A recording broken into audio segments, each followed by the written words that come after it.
welcome back to the Lifelong Podcast. I'm your host, Coach Molly from Three Pines Leadership, and thank you for joining me again. So, those of you who joined us at the Mindset and Impact Virtual Summit, thank you so much. That was such an awesome experience. I had a lot of feedback from it, and a lot of people were wondering. We cut out a certain section of one of the presentations because it was too long.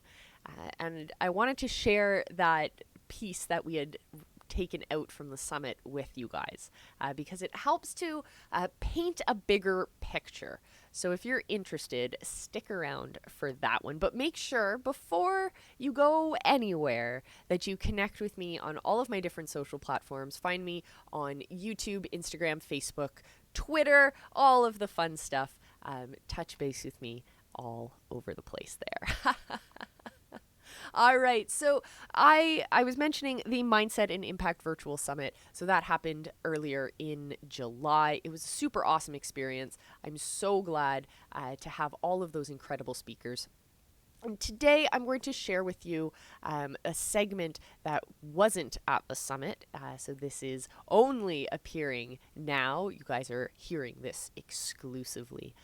So I want to introduce you to Skye Mallon. She is running a really awesome new opportunity, new membership opportunity for kick-ass women who want to have the best, most exciting, inspired kind of life. You can hear all about that in her presentation at the Mindset and Impact Virtual Summit. But for now, I want to share this segment of our interview that we had where she talks about the ups and downs in life. So her presentation was talking about the one question, asking us what our purpose is. And to start, once we uncover that purpose, once we understand what our reasoning is, it helps to inform the rest of our decisions moving forward. It helps push us through when we are faced with the difficulties that life throws our way. And so Skye is going to explain all those different ups and downs that she's felt in her life as a business owner, as a woman, and as a person who loves both journalism and fashion at the same time. It's really interesting how she's been able to mold her careers together. All right, so I'm just going to speak to you a little bit about my life growing up and where this all started to come from and where these realizations started to happen. So growing up, I was quite a stressed out kid. I think it was mainly because from the age of, I think it was about 9, my parents, they split. And then I remember my father, he's actually Irish. He decided to return back to Ireland like when I was 10 years old. And I remember that being like a really significant moment in my life. And, you can imagine, and I'm sure if any of you have maybe experienced some sort of a loss in your life, you would know that it makes a huge impact on the rest of your life and your thought patterns and your behaviors. And I remember like when I was in primary school, I think I was just maybe unable to sort of like process a lot of the emotions I was feeling at the time. Um, but what I did feel was that there was a lot of stress in my family. My mom, as a single mom, was very stressed.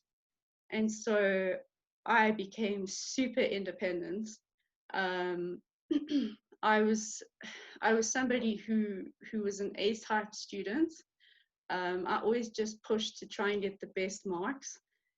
But at the same time, I remember being really self-conscious. And I think like that's always something that I struggled with is being very cautious of what everyone is thinking of me, and maybe being a little bit apprehensive about certain things, especially when it came to like sports, for instance, which I find quite ironic now because now, I love movements, I love exercise, I love being sporty and going outside.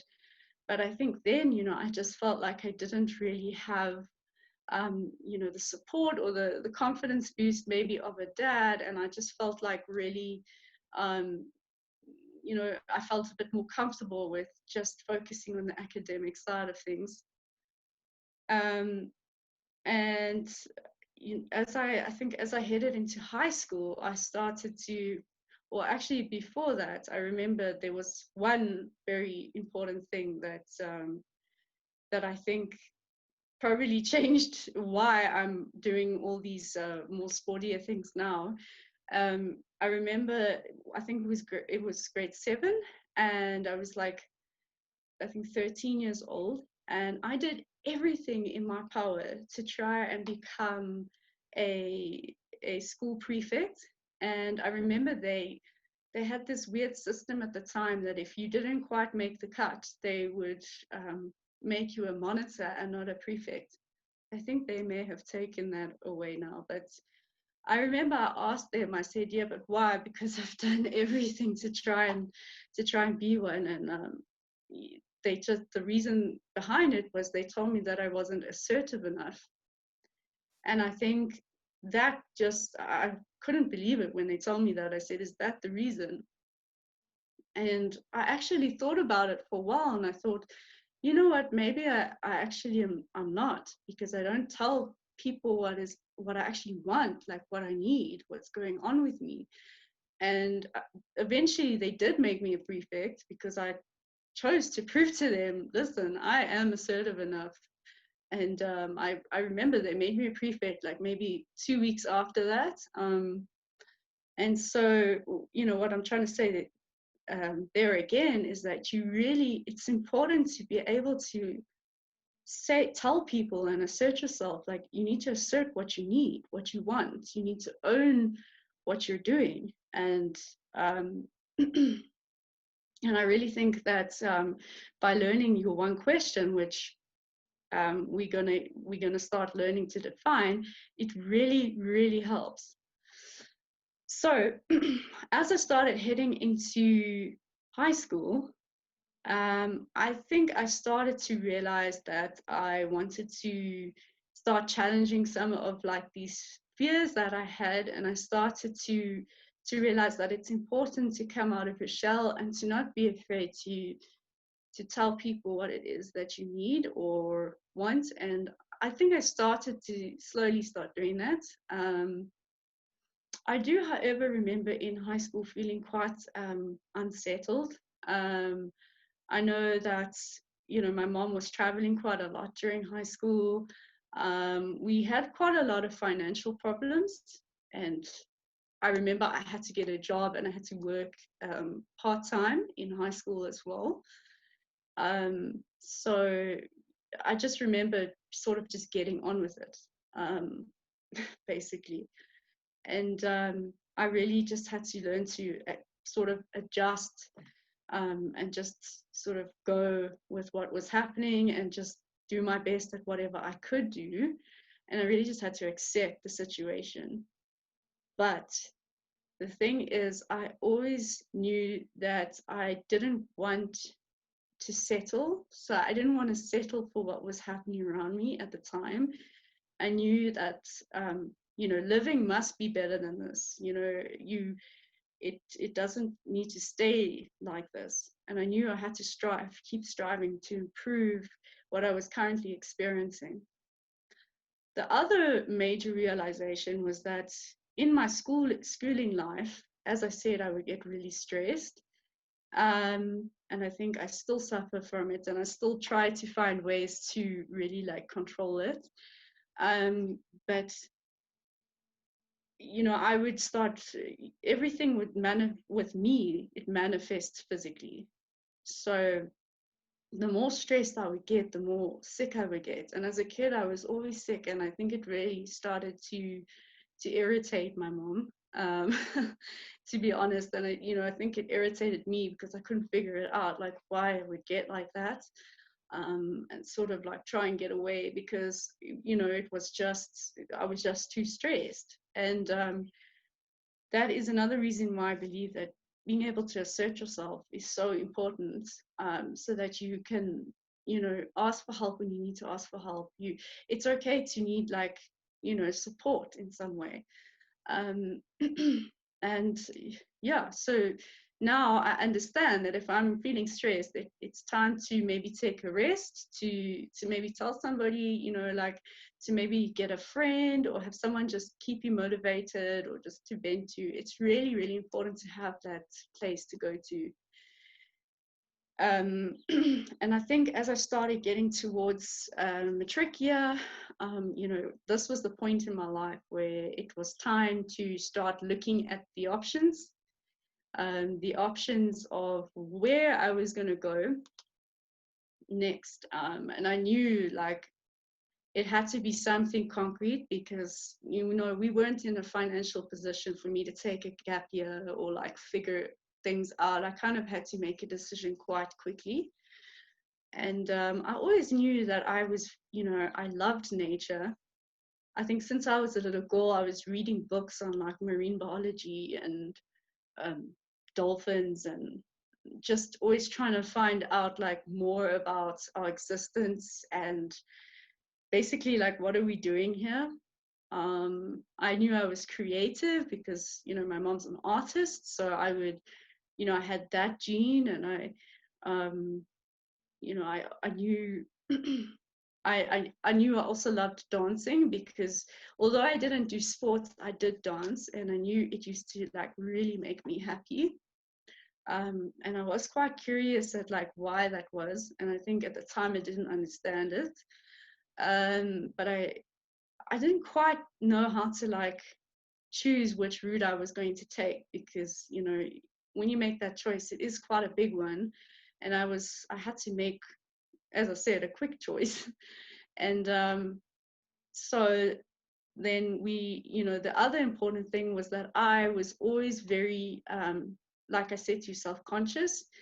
So I was very fashion conscious. I was very aware of what I looked like and always making sure that I came across well, because I believed that although things are chaos around us, if you could at least look good and feel nice in what you're wearing, then things will be okay or feel a bit better. And I still believe that this is true. However, it's not the whole piece of the puzzle. That is just that's skin deep, and it's scratching the surface. There's a whole bunch of other things that come into play with really, you know, feeling good from the inside out. And so we eventually we decided, you know what, let's focus on fashion. And I knew that at least by choosing this angle or this approach, I would learn how to work with people, and be able to help people. And I mean, in the course that I did, you learn a lot about the psychology of fashion and why people do what they do, why they wear what they wear, how it impacts society. And um, I knew that I would be able to at least help people. But I also knew that it wouldn't be the end of my journey of learning, because I've always been one to love learning. I want to learn more about more, if that makes sense. And so I know that in my first year, I remember thinking, I was already like starting to see other avenues that I could go. And I think this is what brought me to the first like pinnacle point. I went to, I don't think I mentioned this, but I actually went to LISOF, which is it's a beautiful fashion institute here in South Africa. And that's where I got my degree in fashion. I think the problem is there, it was like really expensive. So I was there on like a student loan. But I would say at the age of 17, when I was looking at options, I definitely didn't realize the implications of being on a student loan. But I was determined to try and, figure this journey out and how I could get to where I am now. But what I was saying is that I started to realize, at this point that I I was like developing a passion for, or an interest in, there was a shift from fashion to like also your body and your health. And like I said, I had already had this interest. And I knew like I needed to explore that more. And I think with the dancing, that also kept me thinking about it. Um, and so that's when I started to discover people on YouTube, and I discovered two really amazing, inspiring YouTube accounts.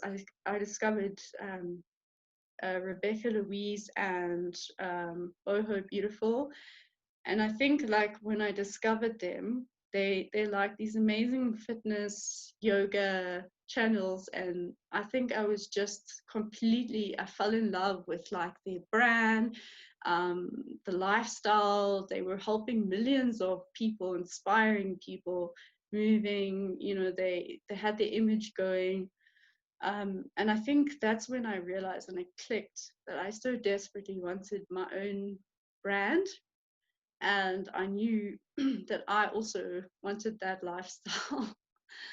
um, and this was just this was definitely when I had to also learn a level of acceptance, because at this point, although I knew I couldn't like just change to like studying like a movement or a personal training course, I knew I had to accept what I had chosen to do. So that's why at this point I started to do home workouts, and I started to like work out. I think it was like 3 times a week, and I started really thinking about getting myself fit, and I started like on this little bit of a weight loss journey.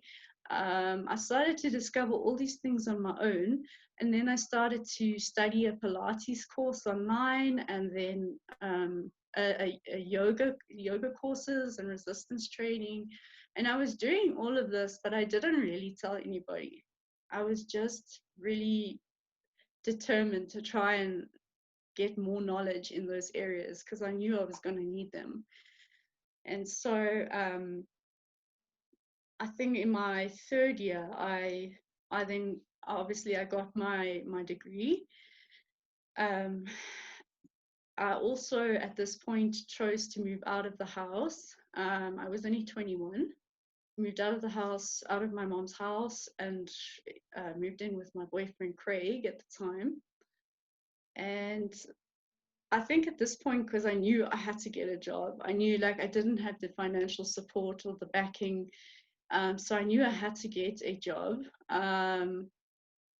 So I knew it wasn't probably going to be, you know, with what I was also doing on the side with the exercise. I knew it needed to be something that was, you know, according to what I had studied. So that's when I actually got my first job at Longevity magazine. But I had originally tried to get a job at Elle magazine, which is a fashion magazine. And at the time, they were sister magazines. And the lady really liked me. You know, I'm the kind of person that just, like I said, grabs the bull by the horns. And I remember just walking into the building, and I had my CV in my hand, and I was like, "Hi, I'm Skye," and I went there and I just said, you know, like, this is who I am, and I would love to work here. And so she liked me, and she said, no, they had an opening at Longevity, their sister magazine, which is a wellness magazine. It's all about your well-being. And I thought to myself, that is really weird, because you know, it's like I was secretly more inclined to go the wellness way than the fashion way, because as I said, fashion is just, it's just one part of the puzzle piece, the puzzle. And so I got this job, and this is where I worked under Giselle, who is just incredible. She's still my idol in health today, and I really look up to her. And I learned so much from her about living really, really well, and you know, doing things in your life that are going to help build a happy, satisfied constitution, um, that is going to help create longevity in your life. And so I think that really started to resonate with who I was as well. Um, However, company dynamics started to change, and it once again like resulted in a really, really stressful sort of place for me. And I was also becoming quite unsatisfied with having to sit all the time. You know, I started becoming more active and wanting to really sort of get more into the fitness side of things, and be able to help people that way. I didn't want to just write every single day, all day. And I remember just feeling completely stressed out because there was people leaving the company. It was crazy. And as I said, guess what happens to me when I get completely stressed? I manifest it physically, and I started to break out into hives. So I think at that point we all realized it was probably time to maybe just move on. And I think it was definitely another hiccup in the road. And I was a little bit confused at that point because I remember that shift happening and having to accept the fact that like I had studied a fashion degree, and but yet I worked for a wellness magazine, and it was kind of a bit confusing. But I still knew that I was still after that same question, that thing for striving for your best, feeling your best, and being bold in your approach. I knew about it, and I wanted to stick to it. So that's what brought me to another really pinnacle point in my story was when I started to then look for another job. Um, I was kind of under quite a lot of pressure at the time because I had just moved out. I needed to find something. But I found this position as a personal trainer at a Body 20, which is a electro muscle stimulation company, and you get to train for 20 minutes. And I knew nothing about it at that time. I didn't even know what that was. And it's quite ironic because now I'm the owner of a body tech, which is their competitor. Um, but I didn't know what it was. I just knew that it was like fitness, and I thought, let me give it a try. And so I sent them a message. I told them I didn't have a personal training qualification, but this is, I had all this knowledge, and I had been studying these things at home, and I had the passion. And guess what? They actually gave me the job. Um, and it was crazy because I remember being nervous, and I had to learn all of this stuff really quickly. Um, and I think what made that part of my life quite difficult and challenging was because I had to make all these adjustments. So mentally, I was now going from like a magazine job, writing from a fashion Bachelor of the Arts degree to like fitness and personal training. So I think maybe people around me thought I was crazy, but I was very I was very determined to just keep going and follow what follow what my heart was telling me. And so at this point, I had to pick up a second job because I was working crazy shifts, like waking up at 3 a.m. in the morning, coming home at like 10 o'clock at night. And it was like all over the place. But I slotted in like a second job to make extra money. And after a while, you can imagine it started becoming very exhausting and quite unsustainable. So I kind of knew it wasn't something I was going to be able to do forever because the job was also quite far away from home. And so that's when we started to. Well, the other thing that I was doing was that I also volunteered to coach boot camps. And these boot camps were free boot camps, and I met these people that sold, I'm sure you may have heard of it, it's a product called Herbalife. And I I then, I got involved in it for a little bit, but, it wasn't exactly like where I was going. But I remember I did get like one or two, I had a few clients at the time. So I was doing that, and I was coaching boot camps, and I was just trying to do as much as I could, to really just learn as much as I could, and try and get closer to like what it is to be a well-being coach. Um, and so at that point, I think I had reached like a burnout. And we then, my boyfriend told me, we need to look at something else. And fortunately, I had a friend who was then the owner of a boxing club, and luckily it was much closer to my house. And he said he was looking for a really good coach, and he had classes called boxercise classes. And now, once again, this was like a complete change from what I was doing. But the cool thing was that I learned to like work with big groups of people, and learn to coach group classes, which was, different and really, really fun. Like I really, really loved doing it. Um, and so, yeah, he took me on. And as I said, I was doing this without the qualification. So that, I think, was something that always sort of was at the back of my head. But I just continued anyways. And because of my one question. And so then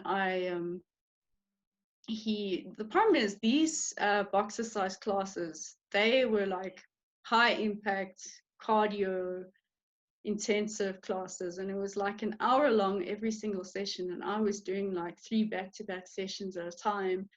And I had to do them with the people. And I remember my body wasn't exactly like conditioned to be doing that amount of cardio in like such a, so suddenly. And I remember having quite a lot of physical stress, injuries, which I'm still, dealing with that today. And yeah, so it became quite taxing on me physically, and also mentally. And the good thing though is that I discovered the jump rope, and that's what I'm going to speak about next. But the jump rope is basically, it's something, I love it. Or some people call it skipping jump rope. It's the same thing. But it's really effective, and I actually started to really love it, because the more I couldn't skip at all. I would trip as soon as I tried. And I remember I just kept trying and kept trying. And eventually I got good at it, and it's a skill that you can learn. And I just felt very sort of peaceful when I did it. So that's how I started getting into the next part of my journey. Because boxers, they skip. So a lot of what I did going forward was inspired by a boxing gym. And so I really also learned a lot about grittiness and being resilient in a boxing gym, because I think life is very much like boxing. You might get hit in the face quite a few times, but you've got to learn to bounce back. And you might feel a bit concussed, but you have that inner strength, those 3 tenets that I was talking to you about. So at some point, the owner of that place, he was quite emotionally abusive. And I remember, if I got sick, it would affect everything. And I remember I was also, when I wasn't working my shift there, I was doing like mobile personal training. I was driving to people's houses, training them in their houses. It became very disappointing, actually, because a lot of people would let me down. So I would wake up at like 3:30 in the morning and drive to their house. I would get to their house, and it's like 5 a.m. in the morning, and they would just tell me while I was outside their gate that they didn't want to train. And so, it was like trying to stay really motivated about what I was doing with my life, and going on this very unconventional journey, and with a lot of disappointments and, setbacks, and lots of adjustments. And so then, I also reached another point of being sort of burnt out, and we started looking at other options, started looking at the cost of getting my own studio, but we just weren't quite ready at that stage yet, and I still wasn't sure about that. And then that brings me to, the the next part, which is Kenya. Yes, I've worked and lived in Kenya as well. It was only for a period of 6 months, but it was a crazy 6 months. um, so how I got to Kenya was my mom's partner, her life partner. They have beautiful cottages there on the east coast of Kenya. It's a little place called Watamu. It's absolute paradise. And they invited us there on a holiday. We somehow just scraped together the money to go there, and we did. And I remember that's when I had decided to film my first jump rope fitness program.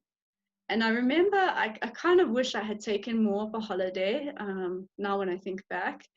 But I was so determined to get my business going and to put this all online.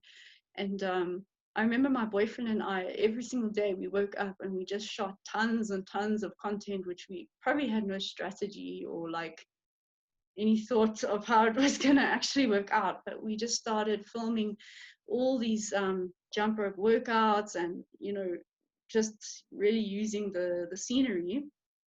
But I remember feeling very tired, and I think I was also losing a lot of weight at that point. And yeah, so that's, I was obviously very focused on weight loss at that point in my life as well. And anyways, when I was there, I fell in love with Kenya. I haven't quite had a feeling like that before, but it was a soul feeling.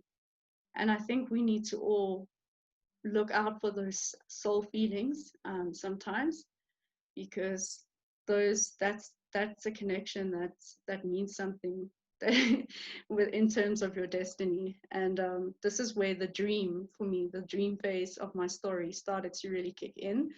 I started to have this dream that I could then do these beautiful well-being retreats there in Kenya. And so I pitched the idea to my mom's partner, Ian, at the time, and he he said it's a good idea, but I think he knew it was maybe a tough course of action to be taking. But I was determined, and so um, he then connected me with one of the biggest resorts there, called Temple Point, and he then set me up with the guy there, and um, this guy basically changed the course of my life going forward. But he said, yes, no, we'd love someone like you. You can come run our adventure activities. You can, do your retreats here. And he promised me basically the world. And, I was dead set on this being my life going forward. And so when we then made all the plans to relocate, my boyfriend quit his 10-year job.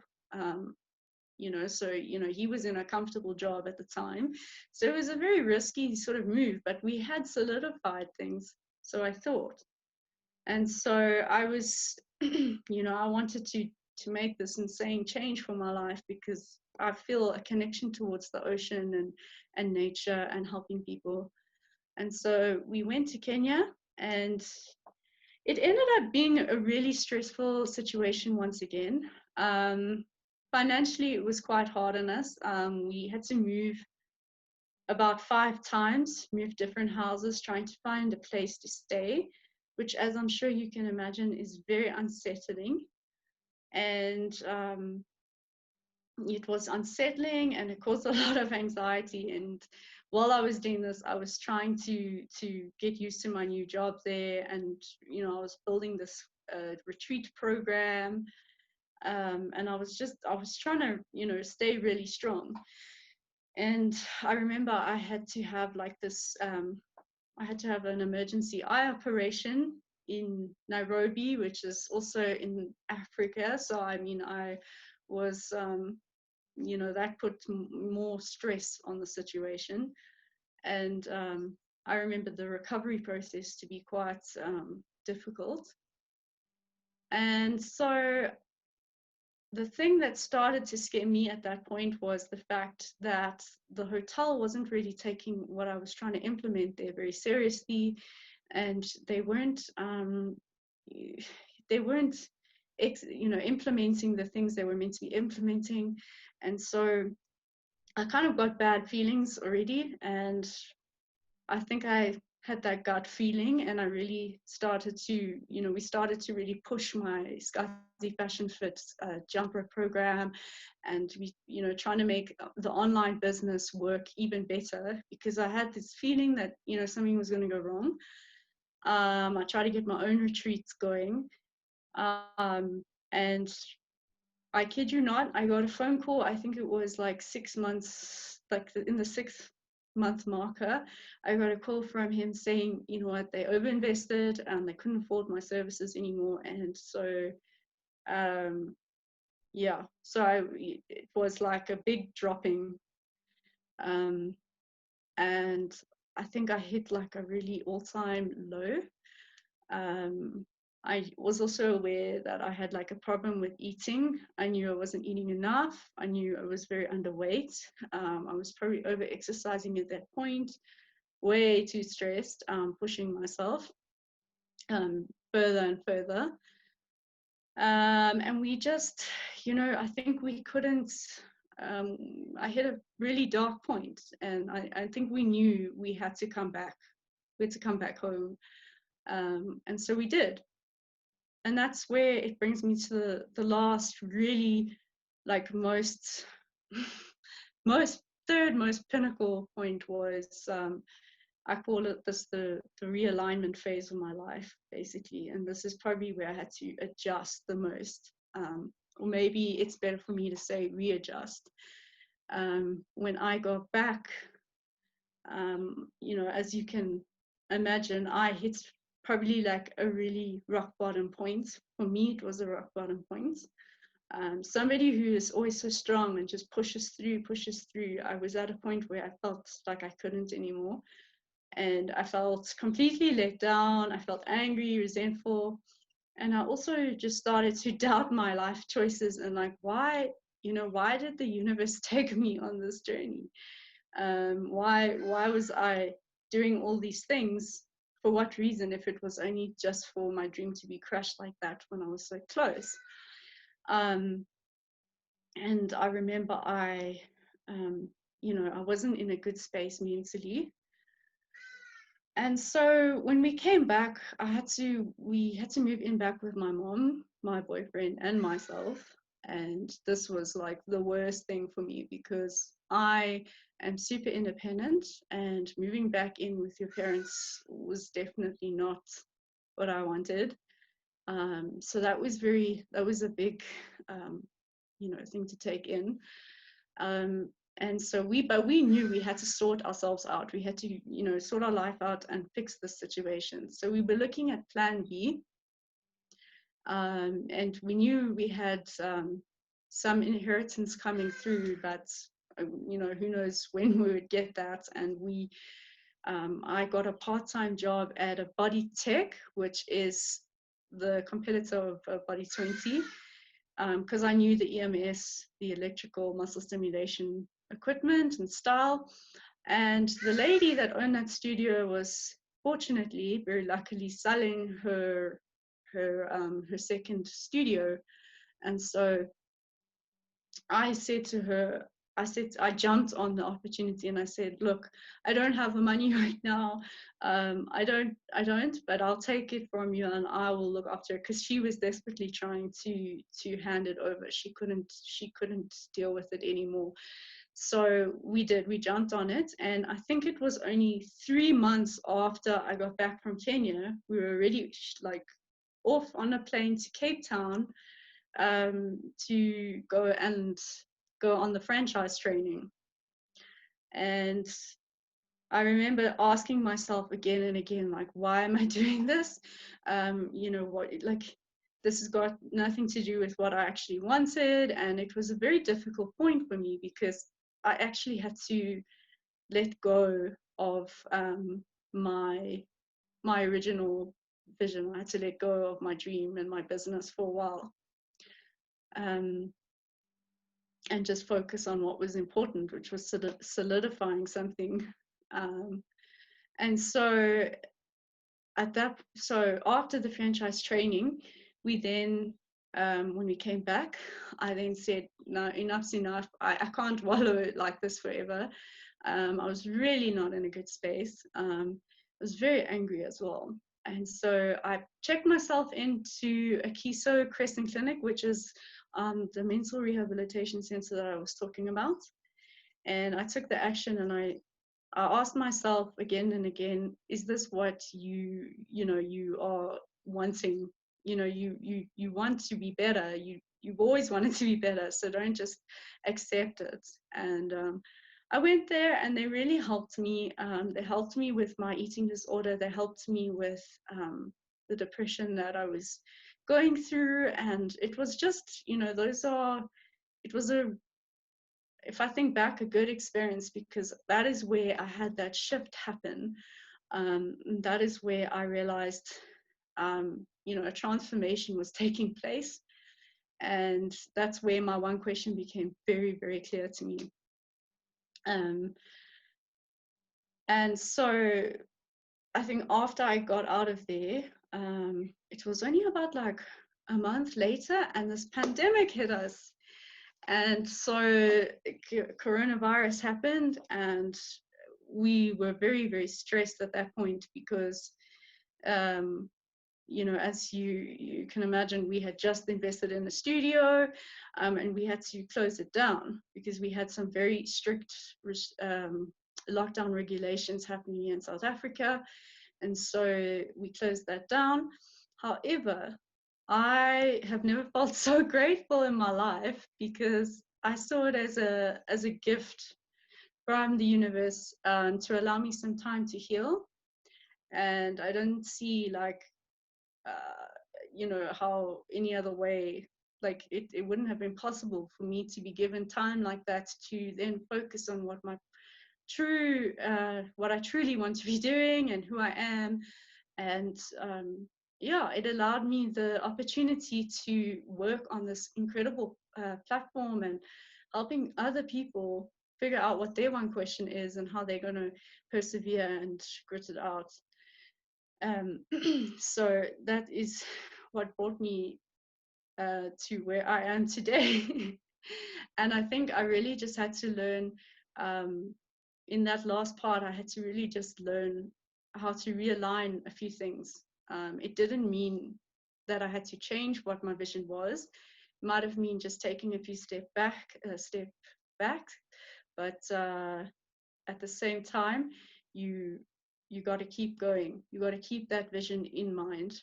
If you found that interesting, you can hear the rest of Skye's presentation. It's available at the Mindset and Impact Virtual Summit at leadershipmade.com. You can get your tickets for free. It's a 3-day seminar. It's awesome. It's full of great lessons on resiliency, mindset, impact, and making a difference in the world.